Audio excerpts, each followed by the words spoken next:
옷을 지어 입히십니다. 옷을 지어 입히십니다. 라는 말씀으로 이 새벽에 은혜를 나누도록 하겠습니다. 오늘 우리는 창세기 3장의 가장 비극적인 순간이자 동시에 가장 은혜로운 순간을 마주하고 있습니다.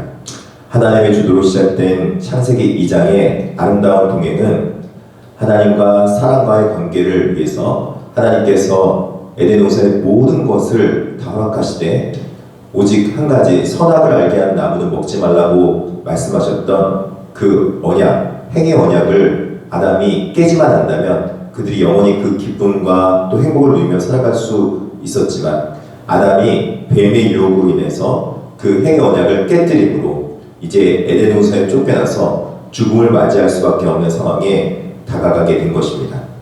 그러나 하나님께서는 공의의 심판자이시기도 하지만 동시에 은혜의 구원자로서 절망 속에 피어난 희망으로 심판을 능가하는 하나님의 사랑으로 이 죄를 범한 인간들이 살아갈 길을 열어 놓으셨는 걸 볼 수 있습니다. 사람이 지은 죄에 대한 대가가 얼마나 컸는지 에덴은 이제 기쁨에서 비극으로 변한 걸 볼 수 있습니다. 뱀의 유혹으로 해서 넘어갔던 인간은 이제 심판을 받아서 하나님과 멀어지게 되었습니다. 죄는 하나님과 인간을 분리시키게 된 것입니다. 이 죄에 대한 가장 무서운 것은 하나님과 인간과 멀어지게 되고 분리되었다는 것인데 이 분리된 것을 사람들이 잘 체감을 못하다 보니까 그 죄에 대한 책임만 굉장히 느껴지게 되는 걸 볼 수 있습니다.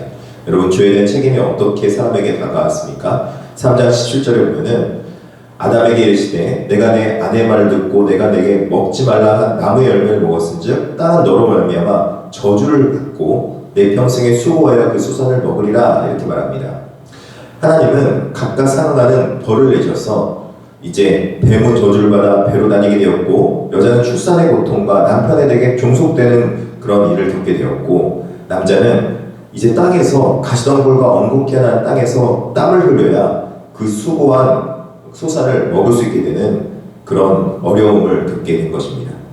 이것이 인간에게 얼마나 큰 고통이었는지 인간에게 얼마나 큰 비극이었는지 모릅니다. 하늘을 우러보며 하나님과 교제하면서 살아가야 될 인간이 이제는 땅이 되어서 평생 흙을 일구다가 결국 흙으로 돌아가는 존재로 추락하게 된 것입니다. 이것이 바로 죄가 가져온 비극적인 현실이라는 것이죠. 그 비극적인 현실 가운데도 하나님은 심판을 능가하는 하나님의 사랑을 맛보게 하는 걸 볼 수 있습니다. 하나님의 심판은 끝이 아니라 새로운 시작이었습니다. 뱀의 목표는 하나님과 인간의 영원한 분리였지만 하나님은 인간을 포기하지 않으셨습니다. 하나님은 심판 중에도 긍휼을 베푸시며 장차 오실 구원자에 대한 놀라운 약속을 선포하는 걸 볼 수 있습니다. 3장 15절에 하나님께서 원시복음을 선포하십니다. 내가 너로 여자의 원수가 되게 하고 내 후손도 여자의 후손과 원수가 되게 하리니 여자의 후손은 내 머리를 상하게 할 것이요 너는 그의 발꿈치를 상하게 할 것이라 이렇게 말하면서 사탄에게 너는 여자의 후손에 의해서 나중에 정리될 것이다 그렇게 말하고 있는 것이죠. 여자의 후손은 장차 오실 예수 그리스도를 예표하고 있는 것입니다. 예수 그리스도는 이제 사탄의 괴계를 상하게 한다, 사탄의 머리를 상하게 하겠다 그렇게 말씀하시고 죄의 문제와 죄의 체계된 문제를 모두 다 해결해 주시겠다 그렇게 말씀하고 있는 것입니다. 심판 속에도 은총이 있고 절망 속에도 희망이 숨겨져 있는 것입니다.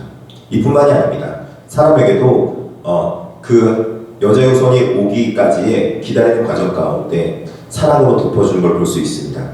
아담과 하와는 죄를 짓자마자 부끄러움을 느껴서 무화과 나무 잎으로 자신을 가리기 시작했습니다. 죄에 대한 인간의 해결책은 언제나 가리고 숨고 회피하고 책임을 떠넘기는 것이었습니다. 하지만 하나님의 해결책은 달랐습니다. 정죄가 아닌 속죄이며 드러냄이 아닌 덮어주심이었습니다. 여호와 하나님이 아담과 그의 아내를 위해서 가죽옷을 지어 입혔다, 그렇게 말하고 있습니다. 가죽옷에는 깊은 영적인 의미가 담겨 있습니다. 가죽옷을 만들기 위해서는 반드시 짐승의 희생이 필요합니다. 피 흘림이 있어야 바로 인간의 가림이 있고 인간의 회피가 있게 되는 것입니다. 이는 장차 우리 죄를 덮어주기 위해서 오신 예수 그리스도의 십자가의 흘린 피를 예표하고 있는 것입니다.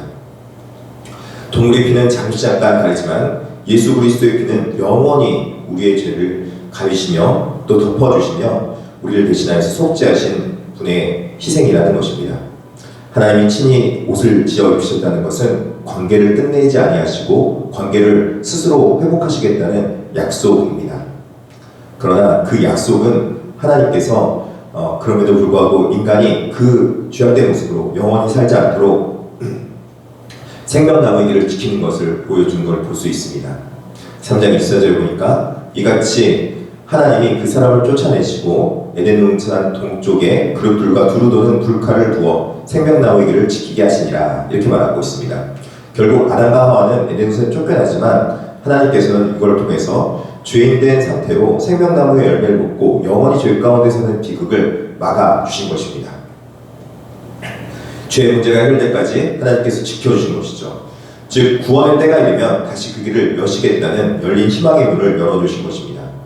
사랑하는 성도 여러분, 죄를 지은 인간이 하나님께 먼저 찾아오셔서 내가 어디냐 부르시는 것은 추궁이 아니라 하나님의 사랑의 초청이었고, 죄로 지은 인간에게 하나님께서 구원의 길을 열어놓으신 것입니다.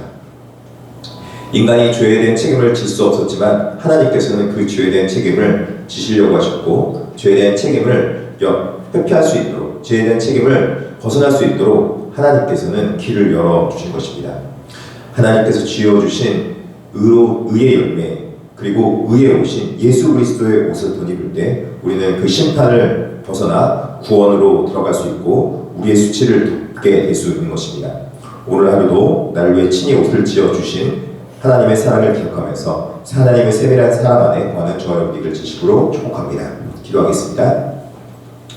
하나님 아버지, 죄로 인해서 죽을 수밖에 없는 저희를 찾아오시고 예수 그리스도의 보혈로 의의 옷을 입혀주시니 감사합니다.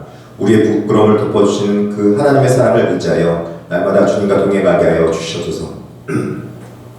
특별하게 하나님 앞에 죄를 지은 인간이 살아갈 수 있도록 의의 가죽옷을 입히셔서 죄사함과 덮어주심으로 가려주심에 감사합니다. 우리의 죄악의 모습들 가운데서도 하나님의 은혜로 말미암아 구원받았사오니 이제는 하나님의 용서받음으로 사랑받음으로 살아갈 수 있도록 주옵잡아 주시옵시고 우리 육신의 연약함과 고통 가운데서 건져 주시옵소서. 육신의 아픔에서 힘들어하고 있는 백성들 하나님께서 구원하여 주시옵시고 하나님의 사랑으로 덮어 주시옵소서. 예수님의 이름으로 기도드립니다.